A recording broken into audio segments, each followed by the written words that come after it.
Well, new tonight, the Gaston County man accused of killing his wife with eye drops in 2018, then setting a helicopter on fire and faking his own kidnapping, is facing more charges tonight.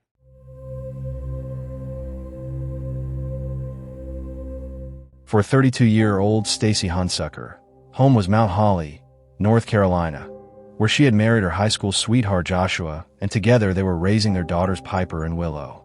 Everyone who knew her described her the same way: a devoted mother and a genuinely happy person. But beneath this picture of domestic contentment, something sinister was unfolding. And on September 23, 2018, Stacy's life would be stolen in the most calculated and chilling way imaginable. Stacy Robinson had been born in Mecklenburg County to parents John and Susie Robinson, growing up alongside her two brothers Eric and Paul and sister Amy. After graduating from East Gaston High School, she earned an associate's degree in paralegal sciences from Gaston College and worked as a paralegal at two law firms before transitioning to her true passion, teaching. She worked at preschools including First Baptist Charlotte, First Methodist Preschool in Mount Holly, and later at the YMCA. Her friend Shelley O'Day remembered Stacy as skilled at crafting, particularly making painted wooden signs that she would sell. In summer 2018, O'Day stopped by Stacy's home to pick up a welcome sign she'd purchased for $50, never imagining it would be one of her last interactions with her friend. It was while working at a department store that Stacy met Joshua Lee Hunsucker, who was 2 years older. The first thing he noticed about her was her height. Stacy stood at 5 feet 11 inches and Joshua was 6 feet 5 inches. He asked her out repeatedly, and she turned him down each time, but Joshua was persistent. He discovered she played softball and showed up at her practice session, joining her team. Both were accomplished players with potential to turn professional, and eventually their relationship became romantic.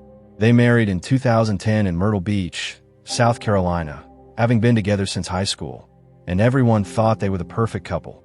They welcomed two daughters, Piper Elizabeth and Willow Darlene.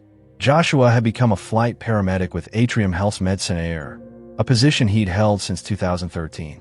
He was a former college football player, confident and persuasive, while Stacy became a full-time homemaker devoted to her daughters.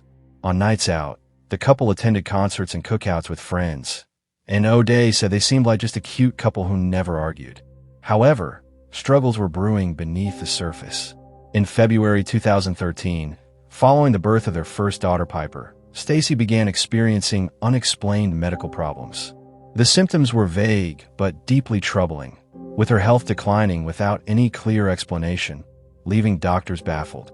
Then just 5 months later in July 2013, disaster struck when a devastating fire tore through their home, destroying most of the couple's belongings. The blaze left them reeling both emotionally and financially, with everything they had worked for gone. Friends rallied around them, and a GoFundMe campaign was launched by Suzanne Steinbrenner to help with mounting costs. The page would become an unwitting chronicle of Stacy's mysterious medical decline. Stacy's health problems only worsened. In November 2014, after the birth of their second daughter Willow, Stacy was admitted to the hospital with dangerously low heart rate and blood pressure, spending several days in intensive care. The medical team ran test after test searching for answers, but they couldn't determine what was causing her symptoms. It was as if her body was under attack from an invisible enemy. Steinbrenner updated the GoFundMe page describing Stacy's condition, writing that after many tests, the doctors were still stumped. In January 2015, Stacy was readmitted with a low heart rate, and this time the situation became life-threatening. Once settled in her room, she went into cardiac arrest. Her heart simply stopped. She was placed on a ventilator, fighting for her life, while doctors scrambled to understand what was happening to this young woman. The following month, February 2015, a shocking decision was made. Stacy had a pacemaker implanted. This was an extreme measure for a woman not yet 30 years old, suggesting something was seriously wrong with her heart's electrical system. What no one knew at the time was that these weren't natural medical problems at all. Looking back, every symptom Stacy experienced was later found consistent with poisoning from tetrahydrozoline, a chemical that when ingested can seriously affect the heart and body, sometimes fatally. The pattern was there all along. Unexplained episodes of low heart rate and blood pressure, sudden cardiac events that baffled medical professionals, and a young woman with no family history of heart disease suddenly requiring a pacemaker. Joshua, with his extensive medical training as a flight paramedic, would have known exactly what symptoms to expect and how to administer the poison in doses that wouldn't immediately kill, but would cause chronic, debilitating health problems. He would have known that standard medical tests wouldn't detect it, and that doctors would blame her heart rather than suspect poisoning. For Stacy's mother, Susie, there was always a nagging worry. If she had a dream that something was wrong, she would call her daughter immediately, a mother's instinct telling her something wasn't right. The medical emergencies had created another devastating problem: crushing debt. The GoFundMe campaign had helped, but hospital stays, specialists, the pacemaker surgery, and ongoing care meant the bills kept mounting. All the while, Joshua was planning something far more sinister than anyone could have imagined, slowly and methodically poisoning his wife, creating a medical history that would make her sudden death seem inevitable and natural. On the evening of September 23, 2018, Joshua called 911, telling responding officers he had found his 32-year-old wife unresponsive, slumped over the side of the couch. But his story about what he had been doing before discovering her kept changing, depending on who he was speaking to. At the scene, he told police he had gone outside to ensure their cars were locked due to recent auto burglaries in the neighborhood. To one friend, he said something entirely different, that he had gone for a walk to burn some energy. To another friend, he gave yet another version, saying he had been out back cutting wood for signs he made. And to his mother-in-law, Susie, he said he had been sitting at the kitchen table working on his laptop with his back to Stacy, and when he turned around, he saw her slumped over. For different stories from someone who should have had one consistent truth. When paramedics arrived, they found Stacy unresponsive and blue, not breathing.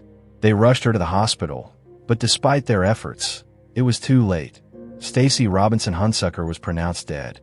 The cause of death appeared obvious to everyone involved: cardiac arrest.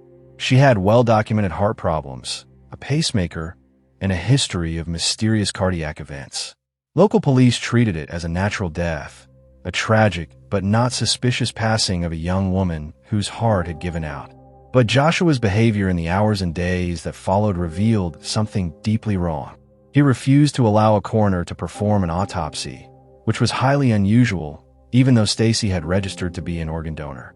Within 2 days, Stacy's body was cremated, a remarkable speed when most families take weeks to arrange cremations.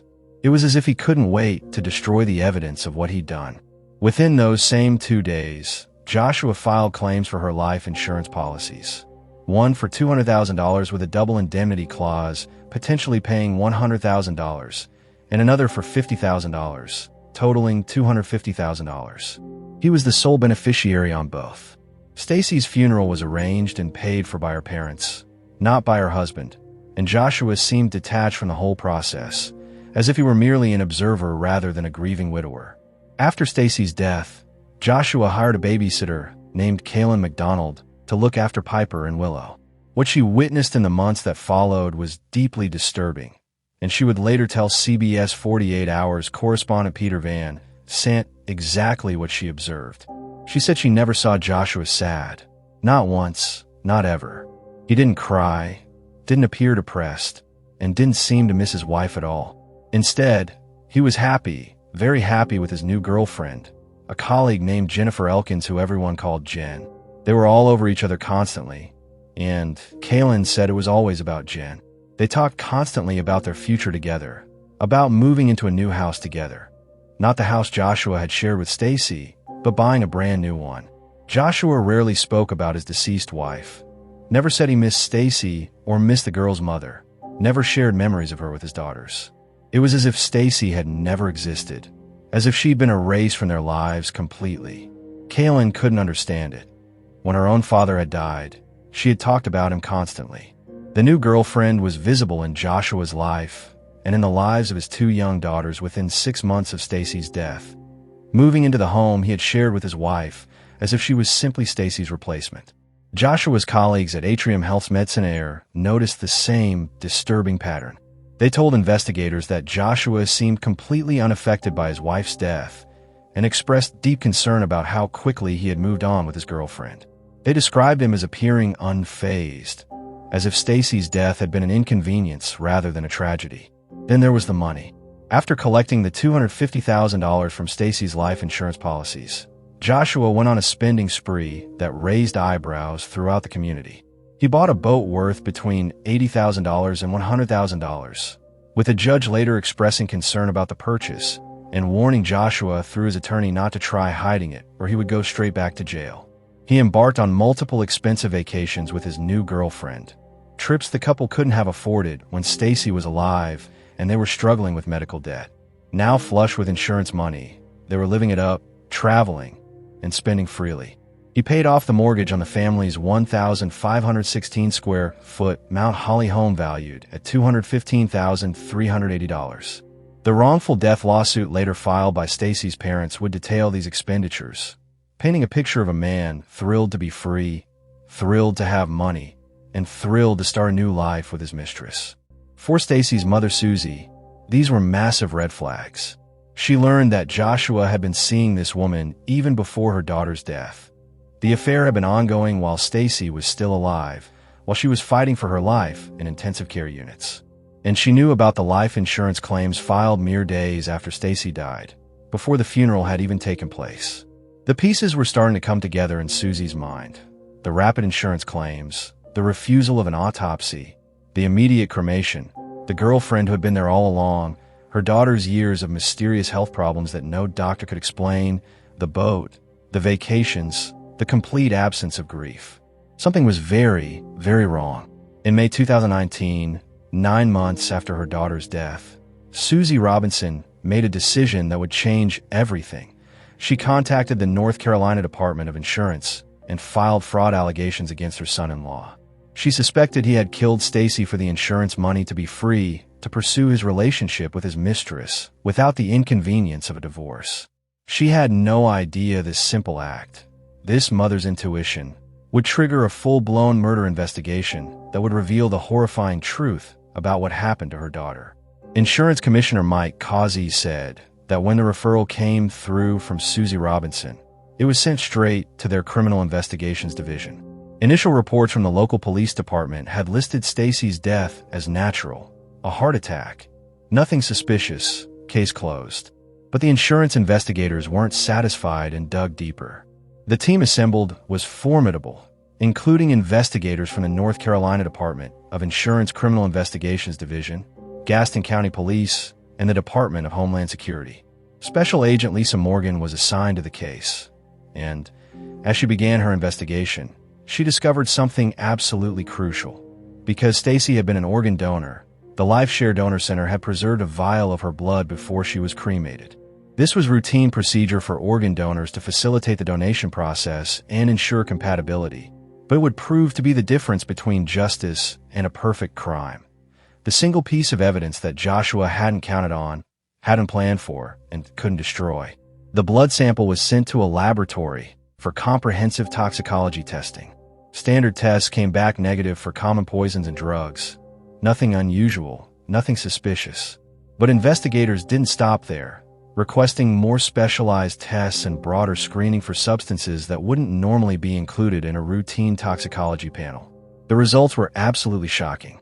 Mike Causey said there were traces of poison in Stacy's blood, specifically tetrahydrozoline, a common chemical used in eye drops to reduce redness.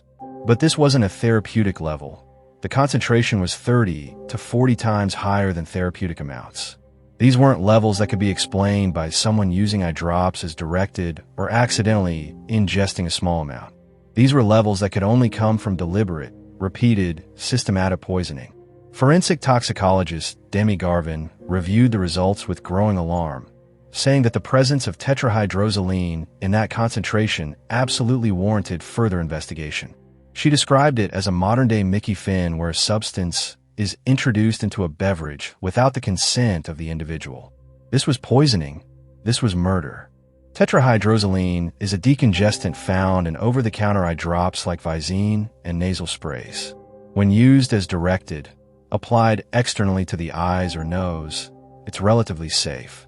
But when ingested, it becomes something else entirely, something deadly. The symptoms of tetrahydrozoline ingestion can mimic natural illness and can be dangerous without being easy to detect on routine tests. For someone with Stacy's documented heart condition, for someone with a pacemaker, someone whose heart was already compromised, it would be particularly deadly. The poison would attack her weakest point, her most vulnerable system, making her death seem like nothing more than another tragic cardiac event. Crucially and devastatingly, standard toxicology screens don't routinely test for it.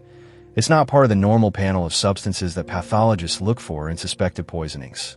Unless you're specifically looking for tetrahydrozoline, unless you know what you're searching for, unless you have reason to suspect it, you won't find it. North Carolina State Attorney Jordan Green would later explain to the court that the medicine has a dramatic effect on the heart and would cause heart stoppage or heart failure. This wasn't an accident. This was calculated, premeditated, cold-blooded murder. Joshua Hunsucker, as a flight paramedic since 2013, as someone with extensive medical training, would have had intimate, detailed knowledge of medications and their effects on the human body. Court documents specifically noted that his training and experience would certainly provide a thorough understanding of various types of medication and how those medications could react in the body. Additionally, his employment provided access to non-controlled substances, which did not require logging or inventory control. He had the means, the knowledge, and the opportunity. The investigation expanded rapidly, with detectives interviewing Joshua's friends, family, colleagues, and anyone who might have information. What they learned made the case even more disturbing. About 2 weeks before Stacy's death, something significant had happened just 20 miles south of Mount Holly. A nurse named Lana Sue Clayton had been arrested on August 31st, 2018, for poisoning her husband Stephen Clayton with eye drops. Clayton had confessed to sneaking eye drops into her husband's water over 3 days until he died. The case received extensive media coverage in the Charlotte area. Everyone was talking about it. Court documents noted prosecutors pointed to several similarities between that case and Joshua's. Both worked in the medical field. Both had been home alone with their spouse at the time of death. Both deaths were initially ruled as natural causes, and both used tetrahydrozoline poisoning. Court documents allege that within days of learning about the South Carolina case, Joshua had surreptitiously placed eye drops in Stacy's water and exposed her to deadly amounts of tetrahydrozoline. But there was more. During their investigation, detectives spoke to Joshua's former colleagues at Atrium Health's Medicine Air, and before Stacy's death, Joshua had told 2 coworkers that if he killed someone, he would do so using Visine or other eye drops. These weren't jokes or idle comments. These were specific statements from a medical professional who understood exactly how it worked. He had told them precisely how he would commit murder if he ever chose to do so, and then shortly after the South Carolina case received its media coverage, Stacy Robinson Hunsucker was dead. This was premeditated, calculated murder.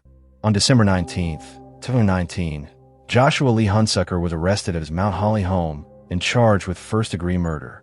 Joshua was also charged with felony insurance fraud and obtaining property under false pretenses, having received $250,000 in benefits while allegedly knowing that his wife had died by homicide by his own hand. His bond was set at $1.5 million, and on Christmas Eve 2019, just 5 days after his arrest, he posted that bond and was released. A temporary restraining order had been issued to prevent him from using the insurance money, but somehow he found the funds. That release would prove to be a catastrophic, devastating decision. Out on bond, Joshua's behavior became increasingly disturbing and dangerous. District Attorney Travis Page would later state that the defendant's dangerous actions would continue to escalate, and he would be proven correct. Joshua began a systematic campaign of harassment against Stacy's parents, John and Susie Robinson. He routinely photographed and videotaped them at their granddaughter's sports events, sent packages to their home demanding they drop the murder case, followed them in his vehicle, drove by their house repeatedly, and made vulgar gestures at them in the parking lot of the church they attended. The intimidation was relentless, designed to terrify them into silence. Then on February 4th, 2023, Joshua staged his own kidnapping. He filed a police report claiming he had stopped to change a flat tire when he was pistol whipped in the head multiple times, had his hands zip-tied, and was injected with an unknown substance. He told police his attacker was John Robinson, Stacy's father, trying to frame his father-in-law for assault and kidnapping. Mount Holly police investigated thoroughly and found no evidence to support any part of Joshua's story, determining he had fabricated the entire incident to shift responsibility for his wife's death onto the Robinsons. It was desperate and bizarre, and police saw through it immediately. But Joshua wasn't done. Just weeks after the fake kidnapping in February 2023, Joshua poisoned his own 11-year-old daughter, leading to a serious medical scare and hospitalization. Tests confirmed the same chemical in her system, plus an antidepressant not approved for children, the same drug found in Joshua's truck. During her treatment, Joshua told doctors it appeared she'd been given Visine, but medical staff noted this wasn't a reasonable conclusion based on her symptoms. Prosecutors believe Joshua poisoned his daughter to frame the Robinsons and remove them from his daughter's lives. In July 2024, a judge found Joshua had abused his daughter and neglected both children. He was arrested again in August 2024 for witness intimidation, and in November 2024, his bond was revoked and he remains in custody without bond. It was evil, monstrous, showing the extreme lengths he was willing to go to avoid accountability. On November 26, 2019, just weeks before his arrest for murder, Joshua allegedly set fire to medical equipment aboard an Atrium Health helicopter during a flight over Charlotte. At 12:59 a.m., he set fire to a syringe pump while the helicopter was mid-flight, forcing an emergency landing at a car dealership on Independence Boulevard. No one was injured, and Joshua was charged with felony arson. The timing was significant. This happened less than a month before his murder arrest, with investigators believing Joshua sensed his arrest was imminent and the arson was another desperate attempt to create chaos. Atrium Health issued a statement expressing shock, saying it was unfathomable what may have possessed him to endanger lives in such a way. Joshua had also been placed on administrative leave for alleged workplace misconduct before his murder arrest, and the day after his December 2019 arrest, he was terminated from Atrium Health's Medicine Air, where he had worked since 2013. Joshua's trial was originally planned for March 2025, but prosecutors indicated the new developments may push it back to autumn 2025. Following Joshua's initial arrest, Stacy's family released a powerful statement through their attorney that captured their determination and their pain, saying they would not rest until justice is served and would do everything in their power to support and care for her beautiful daughters, Piper and Willow. Kelly, who knew Stacy since high school, said she did not deserve for this to happen to her. She was a great mother and a happy person. In April 2020, Susie Robinson wrote online about her sweet, funny, lovable, smiling Stacy, expressing sadness that she was missing so many milestones and not there to celebrate her daughter's birthday, adding that she gave both girls an extra hug, especially for Stacy. The case highlighted the crucial role of fraud investigations in uncovering homicides, with Insurance Commissioner Mike Causey reflecting on how remarkable it was that an insurance fraud investigation could lead to a full-blown murder investigation. Without Susie Robinson's mother's intuition and the preserved blood sample from organ donation, Joshua would have committed the perfect crime. Stacy Robinson Hunsucker was a devoted mother, teacher, and church member who loved crafting, going to the beach, watching sports, and taking pictures of her daughters. Her smile radiated happiness and comfort to everyone who knew her. As of November 2024, Joshua remains in Gaston County Jail without bond. His daughters, now aged approximately 12 and 14, have been removed from his care, and John and Susie Robinson continue fighting for custody of their granddaughters. While justice remains pending, one thing is certain: Stacy Robinson Hunsucker will not be forgotten.